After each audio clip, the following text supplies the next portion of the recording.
A fé e as obras andam de mão dadas.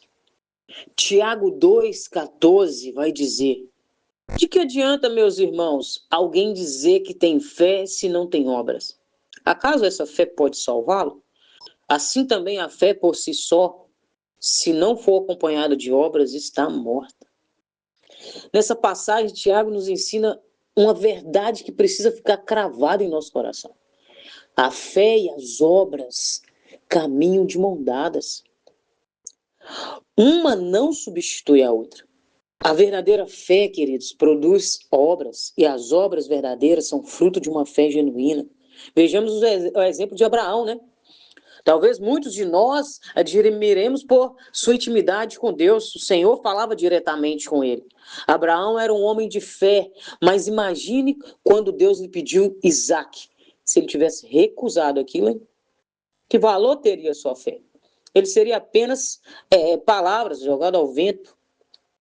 No entanto, Abraão mostrou sua fé por meio de obediência. Ele estava disposto a entregar o seu filho porque confiava plenamente em Deus. Exatamente isso que Tiago nos está ensinando. A fé é aperfeiçoada pelas obras. Hoje vemos dois extremos. Há pessoas que dizem: eu tenho muita fé em Deus, mas continua vivendo no pecado, sem mudança de vida. Outros fazem muitas boas obras, ajudam pessoas, praticam, fazem o bem, mas não tem um relacionamento verdadeiro com Deus.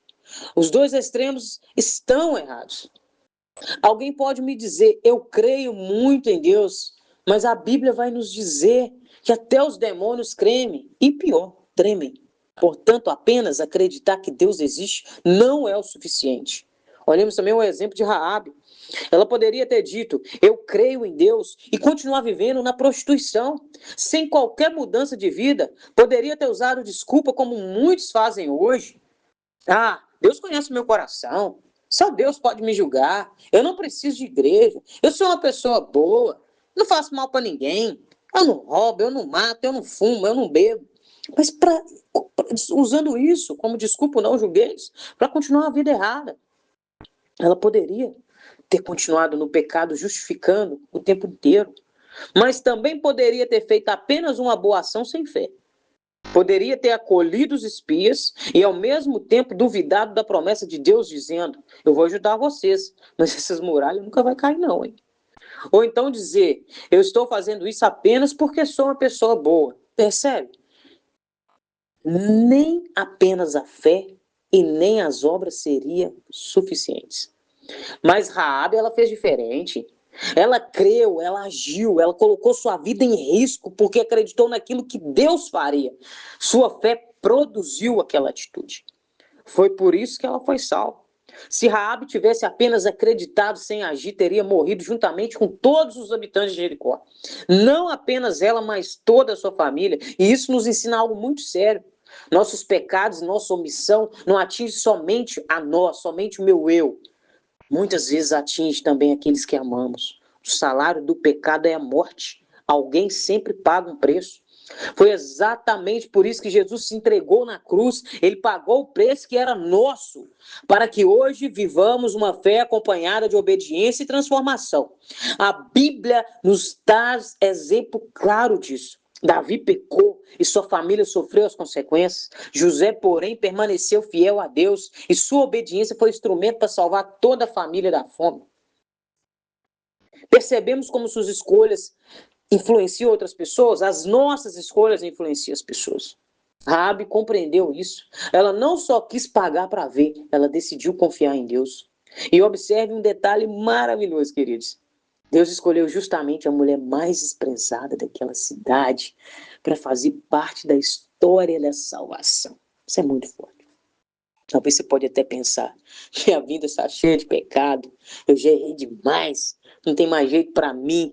O que eu vou fazer na igreja? Todo dia eu estou pecado, não consigo ir. Mas Deus não procura pessoas perfeitas, Deus procura pessoas dispostas a se posicionar.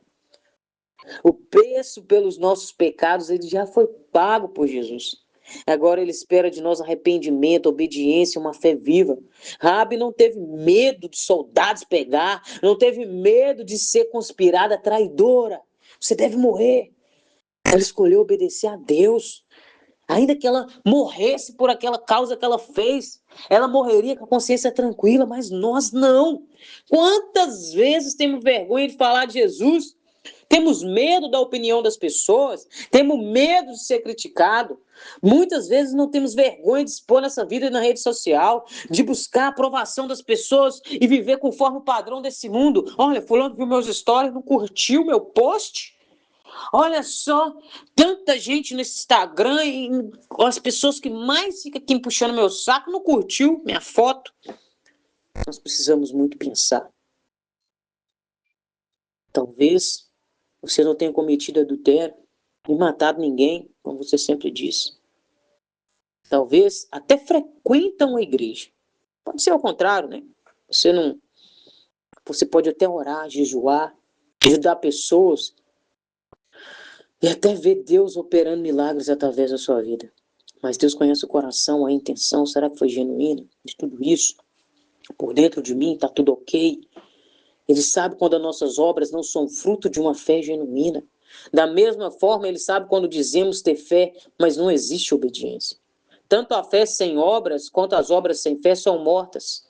Voltemos ao início da passagem. Tiago pergunta: se alguém vê um irmão necessitado e apenas diz, vá em paz, Deus te abençoe, sem fazer nada por ele, de que adianta isso?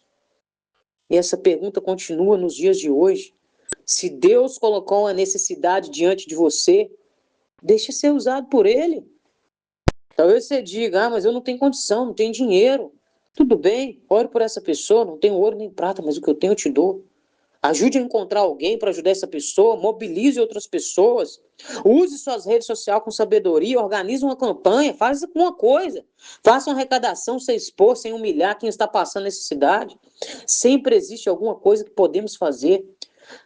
Porque quem ama, queridos, encontra um caminho. Quem quer, obedece, encontra uma maneira. Dá um jeito, arruma desculpa. Nossas desculpas não convencem ao Senhor. A Bíblia compara a nossa justiça, a nossa própria justiça, as nossas desculpas como traço de imundícia. Ou seja, diante da santidade de Deus, nossas justificativas não têm valor nenhum. Por isso, hoje o Senhor nos chama para a decisão. Não basta dizer ter fé, é preciso viver essa fé. Não basta fazer boas obras, é preciso que ela seja fruto de um coração transformado por Cristo. Que possamos sair, queridos, ouvir essa mensagem, decidido a viver uma fé verdadeira, uma fé que manifesta em obediência, em amor, em serviço, santidade, lembrando que não sou eu, é a palavra de Deus. Esquece quem está falando. Esquece, para de apontar, para de criticar, que as nossas obras revelem ao mundo que pertencemos a Jesus, porque a fé sem obras andam de mão dadas. Uma fé sem obras está morta, e a obra sem fé também não agrada a Deus. Amém.